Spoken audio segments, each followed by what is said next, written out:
Assalamualaikum warahmatullahi wabarakatuh. Perkenalkan, kami dari kelompok 1 ingin mempresentasikan hasil kerja kelompok kami yang berjudul Teori Faktor Analitik Raymond B. Kettle yang beranggotakan Melisa Putri, Welly Waluliani, Hanifah Rahimah, dan Nurul Auliana.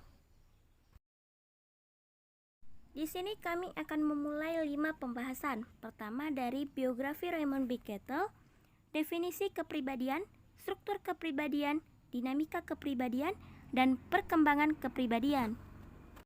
Biografi Raymond Bernard Kettle. Raymond Bernard Kettle lahir di Staffordshire, Inggris pada tahun 1905 dan dibesarkan di sebuah kota di tepi pantai bernama Devonshire. Kathleen adalah anak kedua dari 3 bersaudara. Baik, selanjutnya kita beralih kepada definisi kepribadian. Menurut Kettle, kepribadian seseorang mampu memprediksi perilaku yang akan dilakukannya dalam situasi tertentu. Kepribadian yang dimaksud Kettle fokus dengan seluruh bentuk perilaku, baik luar ataupun dalam. Kedua, surface traits and source traits. Surface traits merupakan karakter kepribadian yang terdiri dari banyak elemen-elemen yang menyusunnya secara konstan. Sedangkan source traits merupakan salah satu unit atau struktur dari traits yang mempengaruhi setiap perilaku individu. Ketiga, ability traits, temperament traits, and dynamic traits. Ability traits yaitu sifat yang menentukan seberapa mampu seseorang dapat bekerja demi sebuah tujuan. Temperament traits yaitu sifat yang dapat menggambarkan emosi dari seseorang secara umum. Sedangkan dynamic traits merupakan sifat atau karakter yang mengendalikan tingkah laku seseorang dan juga berperan dalam emosi, keinginan, maupun ketertarikan seseorang dalam suatu hal. Dinamika kepribadian. Pertama, urge adalah dorongan atau motivasi dasar bawaan yang dimiliki seseorang untuk mencapai tujuannya. Kedua, sentimen adalah pola terstruktur dari sikap yang memperoleh energi dari urge dan dibentuk melalui hasil belajar. Ketiga, attitude atau sikap adalah konsep tentang tingkah laku spesifik sebagai respon terhadap suatu situasi tertentu. Perkembangan kepribadian. Pertama, tahapan perkembangan. Infansi. Masa infansi dimulai sejak lahir hingga umur 6 tahun, 0 sampai 6 tahun. Menurut Kettle, pada usia 0 sampai 6 tahun merupakan periode terpenting dalam perkembangan kepribadian. Pada tahap ini, anak sangat dipengaruhi oleh orang tua dan saudara-saudara di sekitarnya, dan melalui pengalaman bagaimana anak memperoleh makanan dan pengalaman bagaimana anak menjalani proses toilet training. Childhood.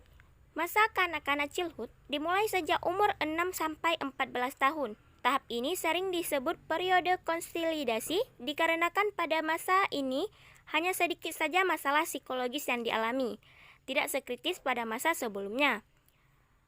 Adolescence. Tahap kanak-kanak diikuti oleh tahap perkembangan kepribadian yang bermasalah dan penuh dengan tekanan, stressful, yaitu tahap remaja di antara 14 sampai 23 tahun. Maturity. Pada tahap dewasa awal, 23 sampai 50 tahun, pada umumnya merupakan periode kepuasan dan produktivitas karir individu, pernikahan, dan keluarga. Late maturity. Pada tahap dewasa akhir ini, 50 sampai 65 tahun meliputi perkembangan kepribadian dalam merespon perubahan fisik, sosial, dan psikologis. Old age. Masa ini dimulai pada usia 65 tahun ke atas. Penyesuaian diri terhadap kehilangan orang-orang terdekat seiring dengan aspek religiulitas yang semakin meningkat. Pensiun kerja, kesepian yang mendalam, dan perasaan tidak aman adalah konflik utama pada masa ini. Kedua, nature versus nurture. Di antara pakar kepribadian, Kettle merupakan tokoh dengan perhatian besar terhadap pengaruh relatif dari keturunan dan lingkungan dalam pembentukan kepribadian. Salah satu metode yang dilakukan Kettle adalah multiple abstract variance analysis.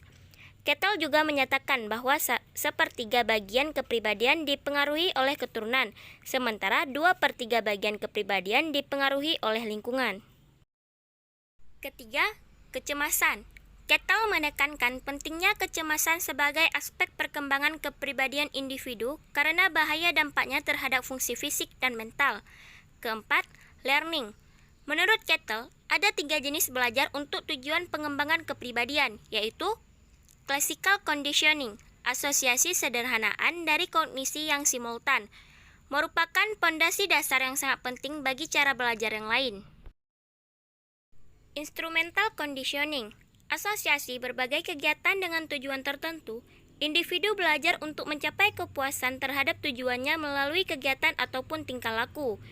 Integration learning, individu akan belajar untuk memaksimalkan kepuasan jangka panjang dengan memilih perilaku tertentu untuk diekspresikan dan perilaku lainnya untuk ditahan atau disublimasi. Baik, hanya ini yang dapat kami sampaikan. Lebih dan kurang kami mohon maaf. Wabillahi taufik wal hidayah. Wassalamualaikum warahmatullahi wabarakatuh.